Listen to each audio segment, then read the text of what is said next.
မြန်ဟင်းကိုနားဆင်အားပေးနေသူအားလုံးနေကောင်းကြမှာကြပါရဲ့လားရှင်ဒီနေ့မှာတော့မြန်ဟင်းရဲ့နေကောင်းလားဆိုတဲ့ပေါ့ကက်အစီအစဉ်လေးရဲ့ဒုတိယမြောက်အစီအစဉ်ကနေပြန်လည်ကြိုဆိုလိုက်ပါရစေဒီအစီအစဉ်ရဲ့အတိတ်ကရည်ရွယ်ချက်ကတော့မြန်မာပြည်ဖွားတိုင်းရင်းသားအားလုံးပိုကျန်းမာတဲ့စိတ်နဲ့ခန္ဓာကိုယ်ကိုရဖို့အတွက်လိုအပ်နေတဲ့မှန်ကန်တဲ့ကျန်းမာရေးသတင်းအချက်အလက်တွေကိုမျှဝေပေးနိုင်ဖို့ပါပဲဒီတစ်ပတ်ရဲ့နေကောင်းလားအစီအစဉ်မှာတော့တောက်ဆက်ချခြင်းနဲ့ပတ်သက်ပြီးသိထားတင်တာတွေကိုတင်ဆက်ပေးသွားမှာပါတောက်ဆက်ချခြင်းနဲ့ပတ်သက်လို့ကျမတို့အိမ်ထောင်ရှင်အမျိုးသမီးတွေဘယ်လောက်ထိသိနာလဲထားလဲဆိုတာကိုမေးမြန်းထားပါတယ်နားဆင်ပေးကြပါဦးရှင်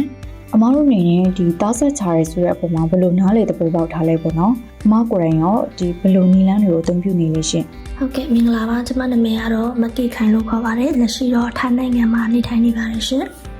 ကျမအနေနဲ့တော့တားဆက်ချရဲဆိုတာကိုဒီကိုဝင်မရအောင်တားဆီးရပေါ့နော်အဲ့လိုပဲရေဘူးရအားဖြင့်တော့နားလေသဘောပေါက်ထားပါတယ်ကျမနဲ့ကျမပါတနာကတော့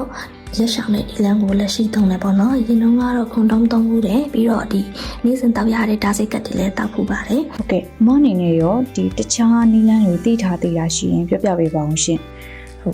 ်ညီမလေးမိတဲ့ပေါ့နော်ဒီသားစစ်ချခြင်းဆိုတဲ့အ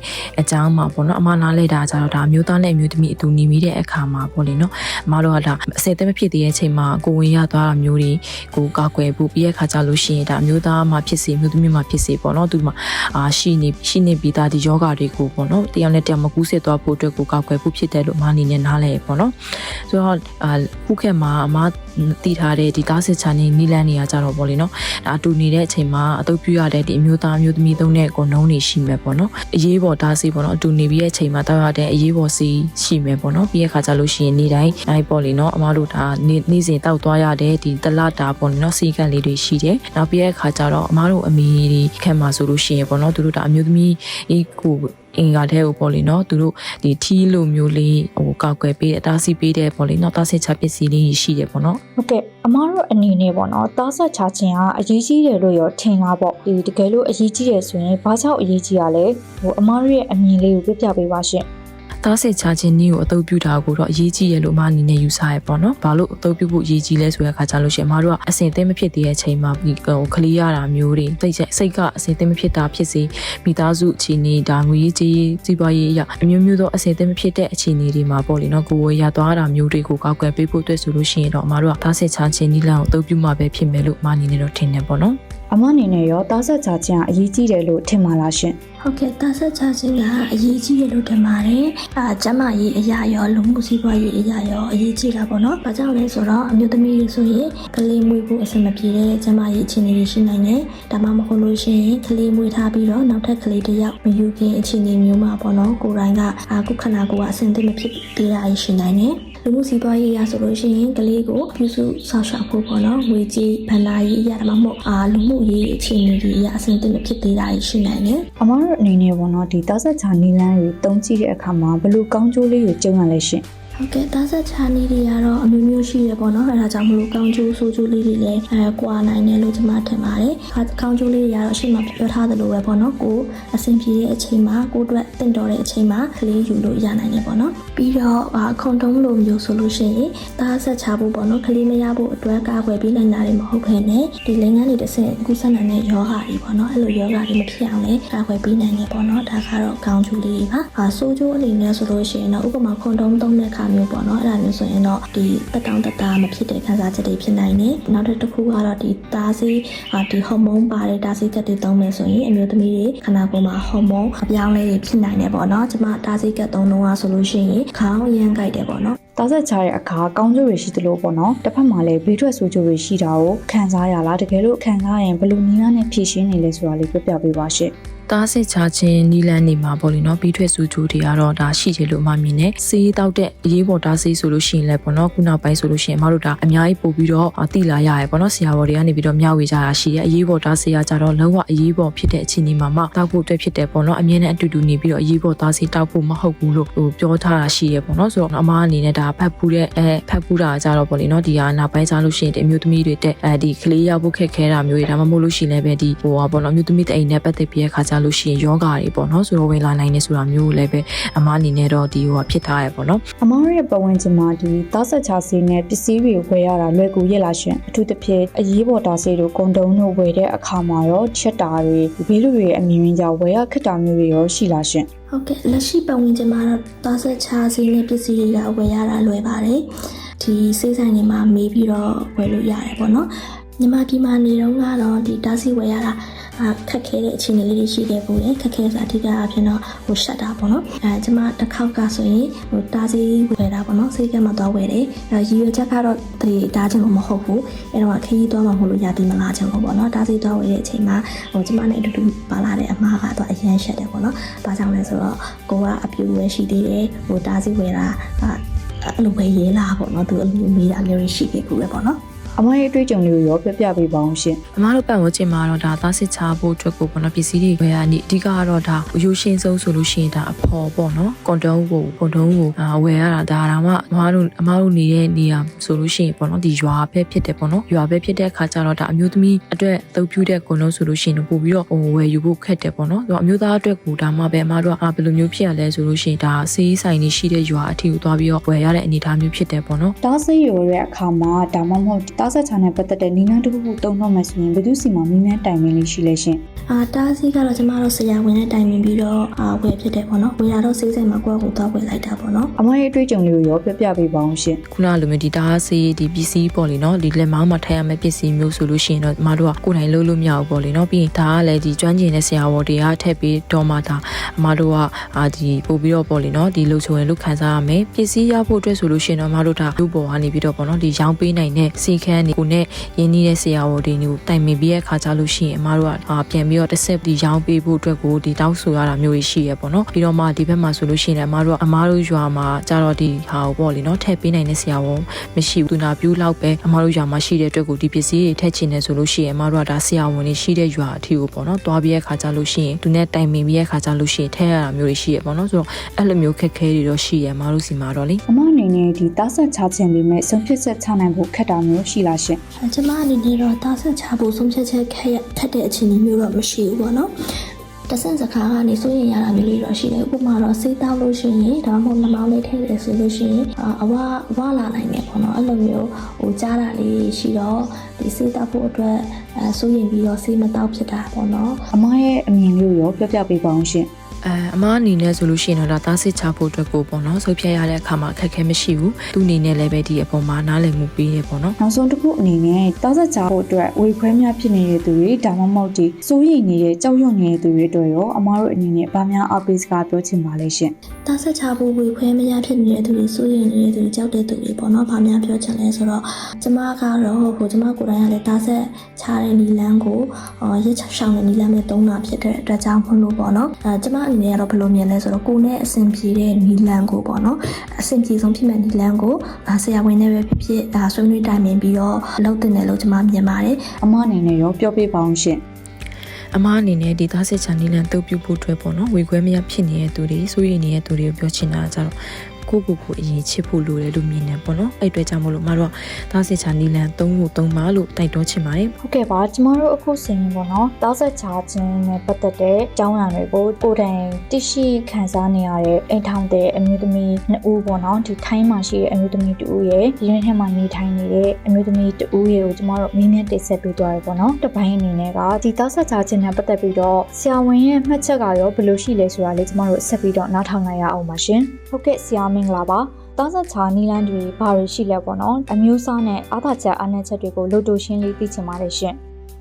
အားလုံးပဲမင်္ဂလာပါကျွန်တော်နာမည်ကဒေါက်တာဖီနစ်ဖြစ်ပါတယ်ဒီနေ့မှာတော့ကျွန်တော်ကတားဆက်ချာနီလန်နေအကြောင်းကိုရှင်းပြပေးသွားပါမယ်ဆိုတော့တားဆက်ချာနီလန်လို့ပြောလိုက်တာနဲ့အချမ်းပြင်း6မျိုးလောက်ရှိပါတယ်နံပါတ်1ကတော့ကွန်ဒုံ3တာပေါ့နော်ဆိုတော့လိန်ဆက်ဆန်တဲ့အခါမှာကွန်ဒုံ3လိုက်ခြင်းအပြင်မလို့လားတဲ့ဒီလိန်ကနေကူးဆက်တဲ့ယောဂတွေမကူးနိုင်တော့ဘူးပေါ့နော်ပြီးတဲ့အခါကျဒါပေမဲ့သူရဲ့အားနည်းချက်ကတော့သုံးပုံလုံးနီးမမှန်ရင်တော့မတရောက်တတ်ပါဘူးဆိုတော့နံပါတ်2ကကျတော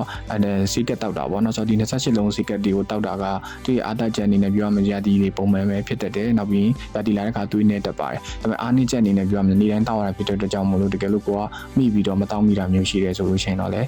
မထီရောက်ပဲဖြစ်တတ်ပါတယ်ဆိုတော့နံပါတ်3ချက်ကကြတော့3လတစ်ခါထိုးရတယ်ကျွန်တော် double လို့ခေါ်တယ်3လကန်စီပေါ့နော်3လကန်စီရဲ့အတားချက်ကကြတော့သူက3လလောက်မှတစ်ခါထိုးရတာဖြစ်တဲ့ကြောင့်အလုပ်လည်းသိမ့်မရှုပ်ဘူးနောက်ပြီးတော့ထီရောက်မှုလည်းမြင့်ပါတယ်ဒါပေမဲ့အားနည်းချက်အနေနဲ့ရာသီမမှန်တာမျိုးတွေကိုလေ့ကျင့်တတ်တာမျိုးတွေတော့ဖြစ်တတ်ပါတယ်ဆိုတော့နံပါတ်4ချက်ကကြတော့လက်မောင်းလေးကိုထည့်ရတဲ့ implant ပစ္စည်းပေါ့နော်ဆိုတော့ဒီ implant ကကြတော့တစ်ခါထည့်ပြီးရင်3နှစ်ကနေ5နှစ်လောက်ထိခံတာဖြစ်တဲ့အတွက်ကြောင့်မို့လို့တော့တစ်ခါထည့်ပြီးရင်တော့အချိန်ကြာကြီးခံတာပေါ့နော်ဒါပေမဲ့သူရဲ့အားနည်းချက်ကကြတော့ရာသီမမှန်တာမျိုးတွေထည့်တာဖြုတ်တဲ့အခါကျရင်ဆရာဝန်ကူညီတော့လိုအပ်ပါတယ်ဆိုတော့နံပါတ်5ချက်ကတော့တိမ်ထဲမှာထည့်တဲ့ IUD လို့ခေါ်တဲ့ပစ္စည်းပေါ့ဆိုတော့ဒီပစ္စည်းကကြတော့9နှစ်ကနေ10နှစ်လောက်ထိခံပါတယ်ဒါကြောင့်မို့တစ်ခါထည့်ပြီးရင်ကြာကြီးတော့ခံတာပေါ့နော်ခဏထည့်စရာမလိုဒါပေမဲ့သူရဲ့အားနည်းချက်အနေနဲ့ပြောရမယ်ဆိုရင်တော့ရာသီနေတာတွေရာသီမလာတော့တာမျိုးတွေဖြစ်တတ်တယ်နောက်ပြီးတော့ဈေးစကားတော့နည်းနည်းလေးမြင့်မာပါတယ်ဆိုတော့နောက်ဆုံးတစ်ခုကကြတော့နံပါတ်6ကတော့ဒီမျိုးသမီးတွေရဲ့တာကြောဖြစ်လိုက်တာပေါ့နော်ဆိုတော့တာကြောဖြစ်လိုက်တဲ့အတွက်ကြောင့်မလို့ကလေ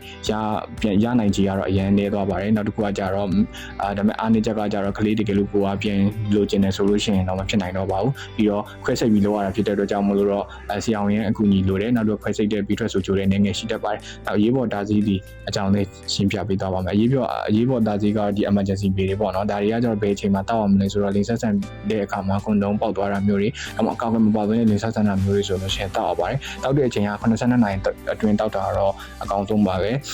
ဒီထက်ကြော်ပြီးမှတောက်တယ်ဆိုရင်တော့လည်းမထိရောက်ဘူးဖြစ်တတ်ပါတယ်ဒါပေမဲ့သူရဲ့ဒီဆိုးကျိုးအနေနဲ့ပြောရမယ်ဆိုလို့ရှိရင်တော့ခဏတောက်တာများရင်တော့ကလေးယူတဲ့နေရာမှာတော့အခက်အခဲဖြစ်နိုင်ပါတယ်အယူဆမားတွေနဲ့ဒီရှေးရိုးဆွဲအဆွဲတွေပေါ်မှာဆရာရဲ့စိတ်ပညာရှုထောင့်အရအမြင်လေးရှင်းပြပေးပါအောင်ရှင်ဆက်လက်ပြီးတော့ဆရာကဒီတာဆက်ချာနီလက်နေနဲ့ပတ်သက်တဲ့ဒီအယူအဆအမှားတွေနောက်တစ်ခုကရှေးရိုးဆွဲတွေနဲ့ပတ်သက်ပြီးတော့ရှင်းပြချင်ပါတယ်ဆိုတော့တာဆက်ချာနီလက်နေတုံးလိုက်တဲ့အခါကျရင်လူတွေကပြောကြတာကတော့ဒီပေါ့နော်ကလေးလိုချင်တဲ့အခါကျရင်မရနိုင်တော့ဘူးဆိုတဲ့ယူဆပေါ့တကယ်တော့အဲ့ဒါမဟုတ်ပါဘူးတာဆက်ချာနီလက်နေတောက်ပြီးတဲ့အခါကျရင်ကလေးပြက်လို့ခြင်းလည်းဖြစ်နိုင်ပါတယ်ဆိုတော့ဥပမာ28လုံးကတ်ကိုဆေးကတ်တွေကိုတောက်တဲ့အခါကျရင်ကိုကဆေးကတ်ကိုတောက်တာရက်လိုက်ပြီးတော့တစ်လနဲ့3လအတွင်းမှာကလေးပြန်နိုင်ပါတယ်ထိုးဆေးဆိုလည်းဒီလိုပါပဲ3လကန်ဆေးထိုးတာကိုရက်လိုက်ပြီးတော့မှ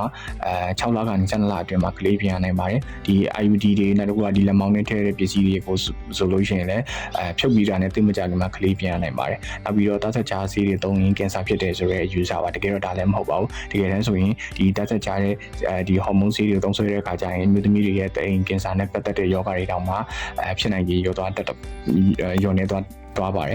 နောက်တစ်ခုကကြတော့ဒီတိမ်နဲ့ထည့်တဲ့ပစ္စည်းကိုတုံးရင်တာကြောပိတ်ပြီးတော့ကလေးမရနိုင်တော့ဘူးဆိုတဲ့ယူဆပါတကယ်တော့အဲ့ဒါလည်းမဟုတ်ပါဘူးတိမ်နဲ့ထည့်တဲ့ပစ္စည်းကိုတိမ်ထဲမှာပဲအလုပ်လုပ်တာဖြစ်တဲ့အတွက်ကြောင့်မို့တာကြောပိတ်တာနဲ့မပိတ်တာနဲ့မဆိုင်ပါဘူးနောက်တစ်ခုကကြတော့ဒီအရေးပေါ်ဒါစီ emergency ပေးကိုတောက်တဲ့အခါကျရင်ဒါကိုဝင်ဖြတ်ချတာနဲ့တူတယ်ဆိုတော့တဘောပေါ့နော်အယူဆပါတကယ်တော့အဲ့ဒါလည်းမဟုတ်ပါဘူးအရေးပေါ်ဒါစီဆိုတာကမျိုးသမီးတွေရဲ့ဒီမမျိုးဦးကျွေတဲ့ကိစ္စကိုနှောင့်နှေးစေတာဖြစ်ပြီးတော့မှဒီမျိုးပွားမဖြစ်အောင်ကိုတားဆီးရပဲဖြစ်ပါတယ်ရှိပြီးသားကလေးကိုပြတ်ကြအောင်မလုပ်နိုင်ပါဘူးဗီဒီယိုဆိုကြတွေကိုဘယ်လိုကြော်လွှားရမလဲဘယ်လိုအခြေအနေမျိုးမှာဆိုရင်ဆရာဝန်နဲ့အမြန်ပြတဲ့လမ်းဆိုတာလေးရောရှင်းပြပေးပါရှင်ဆက်လက်ပြီးတော့ဆရာဒီတာသက်ချာနီလန်ရဲ့ဆိုးကျိုးတွေကိုဘယ်လိုကြော်လွှားရမလဲဆိုတာကိုရှင်းပြပေးပါမယ်ဆိုတော့တောက်စီးတောက်တဲ့အခါမှာဆိုလို့ရှိရင်တော့သူကဆေးကိုညဘက်မှာအစာနဲ့တူတောက်တာတော့အကောင်းဆုံးပါ2လ3လလောက်စောင့်ကြည့်ပြီးတော့အဆင်ပြေတယ်ဆိုလို့ဆက်တောက်လို့ရပါတယ်တကယ်လို့အဆင်မပြေဘူးသူမမှန်တာမျိုးရှိရင်တော့ဆရာဝန်နဲ့ပြရတာမျိုးဒါမှမဟုတ်ရင်ဆေးမျိုးစားပြောင်းတာမျိုးတော့လုပ်လို့ရပါတယ်နောက်တစ်ခုကတော့ဒီထိုးစီထိုးတဲ့အခါကျရင်လည်းပထမ3လကနေ6လလောက်မှသူမမှန်တာမျိုးရှိတတ်ပါတယ်နောက်ပြီးတော့သူတအားတုံတာများပြီးတော့ကြိုက်ခဲတာမျိုးရှိတတ်တဲ့ဒါဆိုလည်းကိုယ့်ဘာကိုယ်ကပြောက်စီတောက်လို့ရတယ်ဒါပေမဲ့အရန်ကြိုက်တာများရင်တော့ဆရာဝန်နဲ့ပြတင်ပါတယ်လက်မောင်းလေးထည့်တဲ့ပစ္စည်းဆိုလို့ရှိရင်လည်းထည့်ပြီးတော့မကြခင်မှာဒီနာကျင်မှုတွေရရှိတတ်ပါတယ်ဒါပေမဲ့အချိန်တဖြည်းဖြည်းနဲ့ကြာလာလေနာကျင်မှုတွေကရောနေသွားတတ်တယ်အဲ့ဒါအရန်မခံမရအောင်နာတာမျိုးရှိတယ်ဆိုရင်တော့လည်းဆရာဝန်စီမှာတပြန်ဖြုတ်လို့တော့ရပါတယ်နောက်တစ်ခုကတော့ကျတော့တိမ်ထဲမှာထည့်တဲ့ IUD ဆိုလည်းဒီလိုပါပဲထည့်ပြီးသိမကြခင်မှာပဲနာကျင်မှုတွေရရှိတတ်ပါတယ်အချိန်ကြာလို့မှမပြောက်ဘူးဆိုလို့ရှိရင်တော့ဆရာဝန်နဲ့ပြတင်ပါတယ်ကိုယ့်ဘာသာဝယ်တာထက်ပေါ့နော်ဆရာဝန်နဲ့အရင်တိုင်ပင်ဖို့ကဘာဖြစ်လို့အရေးကြီးတာလဲတာဆက်ချာနီရဲ့နေရာကိုယ့်ဘာဝယ်တာတက်ဆိုင်ဆရာဝန်နဲ့တိုင်ပင်ပြီးတော့သုံးဆွဲတာအရင်အရေးကြီးပါတယ်ဘာဖြစ်လို့လဲဆိုလူတစ်ယောက်နဲ့တစ်ယောက်ကိုယ့်ရဲ့အသက်အရွယ်လောကခံရှိတာမရှိတာနဲ့ပုံမကြည့်ပြီးတော့တာဆက်ချာနီရဲ့တစ်ယောက်မတူညီနိုင်ပါဘူးဆရာဝန်နဲ့တိုင်ပင်ထားတဲ့အခါကျရင်ကိုယ်နဲ့ထိရောက်တဲ့ကိုယ်နဲ့တင့်တော်တဲ့ဒီနီလန်းကိုဆရာဝန်ကရှင်းပြပေးလို့ရပါတယ်နောက်တစ်ခုကကြတော့ကိုသုံးတဲ့နီလန်းပေါ်မှာပါရီဆိုးကျိုးတွေရှိနိုင်တယ်ပြီးတော့ဘယ်လောက်ကြာမှတက်တာမလဲတကယ်လို့ပဲအချိန်မှာဆရာဝန်နဲ့ပြန်ပြရမလဲဆိုတာတွေအကုန်လုံးကကြိုပြီးတော့သိချင်နိုင်ပါ ပါတယ်နောက်ပြီးတော့ဒီသားဆက်ချာနီလန်းတွေကကြတော့ဒါတို့ဒီစေဝါတွေဆိုလို့ရှိရင်ဒီဘီတူကျမရေးဒီစေယုံတွေဒါမှမဟုတ်ဘူးဆိုလို့ရှိရင် NGO တွေမှာအခမဲ့ရနိုင်ပါ အမျိုးသမီးတွေရဲ့ကိုယ်ပိုင်ဆုံးဖြတ်ခွင့်အရေးကြီးပုံနဲ့အဲ့ဒီအပေါ်မှာအမျိုးသားတွေကဘယ်လိုဝိုင်းဝန်းကူညီပေးတဲ့လဲဆိုတာကိုရောဆရာအမြင်လေးပြောပြပေးပါအောင်ရှင်သမီးတွေအနေနဲ့ကိုယ့်ရဲ့ဒီကိုယ်ရင်ယူမယူနောက်တစ်ခုကကိုယ်ရင်ယူမယ်ဆိုလည်းပဲအချိန်မှယူမယ်တကယ်လို့မယူသေးဘူးဆိုလည်းဘယ်လိုနည်းလမ်းသုံးလဲဆိုတာကိုကိုယ်ပိုင်ဆုံးဖြတ်လို့ရပါတယ်ကိုမျိုးသားတွေအနေနဲ့ကိုယ့်ရဲ့မျိုးသမီးအသုံးပြုတဲ့ဒီသားစချာနည်းလမ်းတွေကိုလည်းဝိုင်းပြီးတော့ကူညီပေးလို့ရပါတယ်နောက်ပြီးတော့ဒီဆရာဝန်နဲ့တော့ပြတဲ့အခါမျိုးဆိုလို့ရှိရင်လည်းရက်ချိန်မှလည်းအတူတူလိုက်ပြီးတော့လိုက်ပြီးလို့ရတယ်ဟုတ်ကဲ့ပါသားစချာချင်းအောင်ပေါ့နော်ဘယ်လိုကောင်းကျိုးပြုတယ်လဲဆိုတာရောပြောပြပေးပါအောင်ရှင်ဆက်ချာနေလန်းနေမှာတော့ဒီကောင်းကျိုးတွေအများကြီးရှိပါတယ်။ဘာလို့ကိုယ်ဝင်တစ်ခုနဲ့တစ်ခုကြားမှာဆိုလို့အချိန်တစ်ခုကိုထိန်းထားတာဖြစ်တဲ့အကြောင်းမို့လို့မိခင်တွေနဲ့ဒီတွေ့ရနေတာမျိုးတွေနောက်တစ်ခုကကျတော့ကလေးယူတဲ့ခါကျရင်လည်းလူသားမစီပဲမွေးရမျိုးတွေအမွေပေါင်မပြေးတဲ့ကလေးတွေလည်းမဖြစ်နိုင်တော့ပါဘူး။ပြီးတဲ့အခါကျတော့ကလေးပြတ်ကျမှုနှုန်းလည်းလျော့သွားနိုင်ပါတယ်။ညရဲ့နေကောင်းသောအစီအစဉ်ကနေအခုလိုမှန်ကန်တဲ့ကျန်းမာရေးဘူးတူတာတွေကိုမျှဝေပေးသွားမှာပါ။နောက်ထပ်ဘလို့ကျန်းမာရေးအကြောင်းအရာတွေကိုသိချင်လဲဆိုတာလည်းပြောပြပေးခဲ့ပါဦးနော်။အိုမိုကျန်းမာလာပါတဲ့စိတ်နဲ့ခန္ဓာကိုယ်ပိုင်ဆိုင်ကြပါစေရှင်။